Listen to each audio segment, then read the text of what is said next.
ನಮಸ್ಕಾರ ವೀಕ್ಷಕರೇ, ಜಗತ್ ನ್ಯೂಸ್ ಕನ್ನಡ ಚಾನೆಲ್ಗೆ ನಿಮ್ಗೆಲ್ಲರಿಗೂ ಆತ್ಮೀಯ ಸ್ವಾಗತ. ಸ್ನೇಹಿತರೆ, ನಮ್ಮ ಈಗಿನ ಆಧುನಿಕ ಭಾರತದ ಡಿಪ್ಲೊಮೆಸಿ ಮತ್ತು ಫಾರಿನ್ ಪಾಲಿಸಿಗಳು ಅಮೆರಿಕ ಮತ್ತು ಯುರೋಪಿಯನ್ ದೇಶಗಳಿಗೆ ಹುಚ್ಚು ಹಿಡಿಯುವಂತೆ ಮಾಡಿದೆ. ನಮ್ಮ ಭಾರತದ ಚಾಣಾಕ್ಷ ವಿದೇಶಾಂಗ ನೀತಿಗಳು ಅವರ ಪಾಲಿಗೆ ಬಾಯಿಯೊಳಗಿರುವ ಬಿಸಿ ತುಪ್ಪದ ಹಾಗಾಗ್ಬಿಟ್ಟಿದೆ. ನುಂಗಿದ್ರೆ ಸುಡುತ್ತೆ, ಉಗುಳಿದ್ರೆ ನಷ್ಟ ಆಗುತ್ತೆ. ಮೊನ್ನೆ ತಾನೇ ಯುರೋಪಿಯನ್ ದೇಶಗಳ ಪರಮ ಶತ್ರುವಾದ ರಷ್ಯಾದ ಅಧ್ಯಕ್ಷ ವ್ಲಾದಿಮಿರ್ ಪುತಿನ್ ಅವರನ್ನು ತನ್ನ ದೇಶಕ್ಕೆ ಕರೆಸಿಕೊಂಡಿದ್ದ ಭಾರತ ಈಗ ರಷ್ಯಾದ ಜೊತೆ ಸುಮಾರು 3 ವರ್ಷಗಳಿಂದ ಸಂಘರ್ಷವನ್ನು ಮಾಡ್ತಾ ಇರುವ ರಷ್ಯಾದ ಬದ್ಧ ವೈರಿಯಾಗಿರುವ ಯುಕ್ರೇನ್ ದೇಶದ ರಾಷ್ಟ್ರಪತಿ ವ್ಲಾದಿಮಿರ್ ಝೆಲೆನ್ಸ್ಕಿ ಅವರಿಗೆ ನಮ್ಮ ದೇಶಕ್ಕೆ ಬರುವಂತೆ ಭಾರತ ಆಹ್ವಾನವನ್ನು ನೀಡಿದೆ. ಯುಕ್ರೇನ್ ಪ್ರೆಸಿಡೆಂಟ್ ಕೂಡ ಭಾರತದ ಆಹ್ವಾನವನ್ನು ಸ್ವೀಕರಿಸಿ ಇನ್ನು ಕೆಲವೇ ದಿನಗಳಲ್ಲಿ ಭಾರತಕ್ಕೆ ಭೇಟಿ ನೀಡುವುದಾಗಿ ಹೇಳಿದ್ದಾರೆ. ಭಾರತ ಮತ್ತು ಯುಕ್ರೇನ್ ಅಧಿಕಾರಿಗಳು ಸೇರಿ ಡೇಟನ್ನು ಕೂಡ ಫೈನಲ್ ಮಾಡ್ತಾ ಇದ್ದಾರೆ.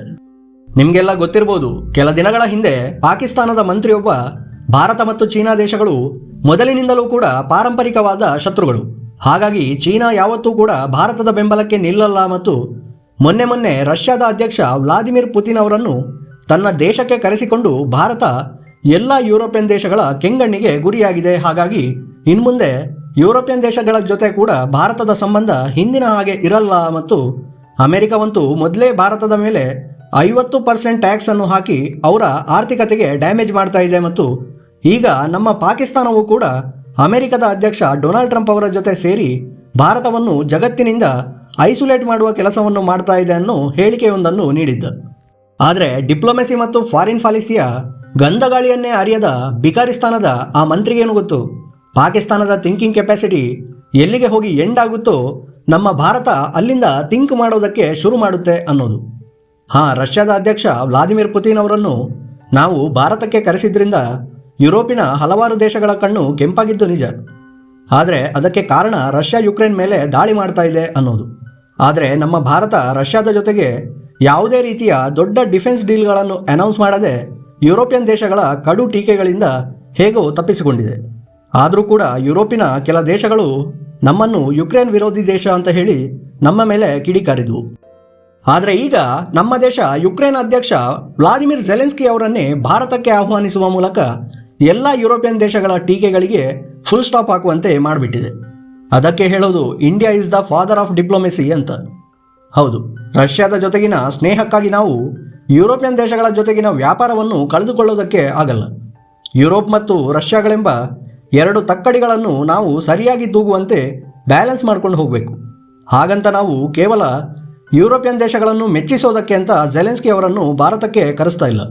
ಬದಲಿಗೆ ಯುಕ್ರೇನ್ ಜೊತೆಗೆ ರೇರ್ ಅರ್ತ್ ಮೆಟೀರಿಯಲ್ಸ್ ಮತ್ತು ಡಿಫೆನ್ಸ್ ಡೀಲ್ಗಳನ್ನು ಮಾಡೋದಕ್ಕೋಸ್ಕರ ಝೆಲೆನ್ಸ್ಕಿ ಅವರಿಗೆ ಆಮಂತ್ರಣವನ್ನು ನೀಡಿರೋದು.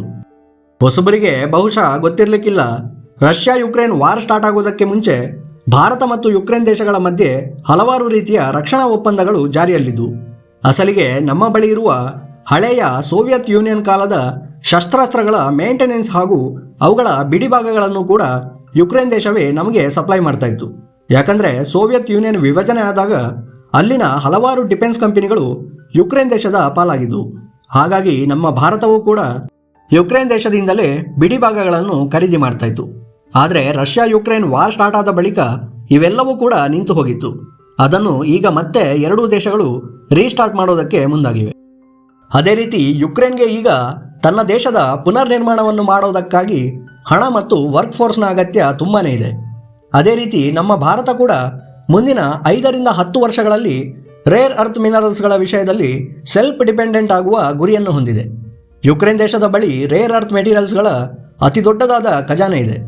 ಈ ಒಂದು ಖಜಾನೆಯನ್ನು 3 ಕಾಸಿಗೆ ಅಮೆರಿಕದ ಅಧ್ಯಕ್ಷ ಡೊನಾಲ್ಡ್ ಟ್ರಂಪ್ ಅವರು ನುಂಗಿ ಹಾಕುವ ಮೊದಲೇ ಯುಕ್ರೇನ್ ಅಧ್ಯಕ್ಷ ವ್ಲಾದಿಮಿರ್ ಝೆಲೆನ್ಸ್ಕಿ ಅವರು ಅದನ್ನು ನೇರವಾಗಿ ನಮ್ಮ ಭಾರತಕ್ಕೆ ಆಫರ್ ಮಾಡಿದ್ದಾರೆ.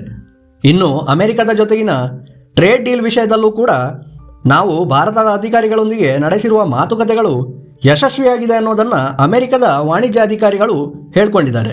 ಆದರೆ ಭಾರತ ಮಾತ್ರ ಇನ್ನೂ ಕೂಡ ಟ್ರೇಡ್ ಡೀಲ್ ಫೈನಲ್ ಆಗಿದೆ ಅನ್ನೋದನ್ನು ಎಲ್ಲೂ ಕೂಡ ಹೇಳ್ಕೊಂಡಿಲ್ಲ. ನನ್ನ ಪ್ರಕಾರ ನಮ್ಮ ಭಾರತ ಇನ್ನೂ 1 ತಿಂಗಳು ಕಾದು ನೋಡುತ್ತೆ.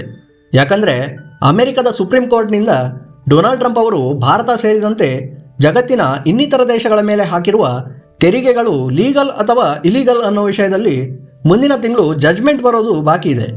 ಹಾಗಾಗಿ ಅದನ್ನು ನೋಡಿಕೊಂಡು ನಂತರ ಡೀಲ್ ಫೈನಲ್ ಮಾಡೋದು ಉತ್ತಮ ಅನ್ನೋದು ನಮ್ಮ ಅಭಿಪ್ರಾಯ. ಎನಿವೆ, ಈ ವಿಷಯದಲ್ಲಿ ಮುಂದೆ ಏನೇ ಅಪ್ಡೇಟ್ ಸಿಕ್ಕಿದ್ರೂ ಕೂಡ ಅದನ್ನ ನಾನು ನಿಮಗೆ ನನ್ನ ಮುಂದಿನ ವಿಡಿಯೋಗಳಲ್ಲಿ ತಪ್ಪದೇ ತಿಳಿಸ್ತೀನಿ. ಅದಕ್ಕಾಗಿ ದಯವಿಟ್ಟು ನಮ್ಮ ಈ ಚಾನೆಲನ್ನು ಸಬ್ಸ್ಕ್ರೈಬ್ ಮಾಡ್ಕೊಳ್ಳಿ ಸ್ನೇಹಿತರೆ. ಹಾಗೆಯೇ ನಮ್ಮ ಭಾರತದ ಈ ಒಂದು ಚಾಣಾಕ್ಷ ನೀತಿಯ ಬಗ್ಗೆ ನಿಮ್ಮ ಅಭಿಪ್ರಾಯ ಏನು ಅನ್ನೋದನ್ನು ದಯವಿಟ್ಟು ನಮಗೆ ಕಮೆಂಟ್ ಮಾಡಿ ತಿಳಿಸಿ. ಮುಂದಿನ ವಿಡಿಯೋದಲ್ಲಿ ಮತ್ತೆ ಸಿಗೋಣ. ಧನ್ಯವಾದಗಳು. ಜೈ ಹಿಂದ್.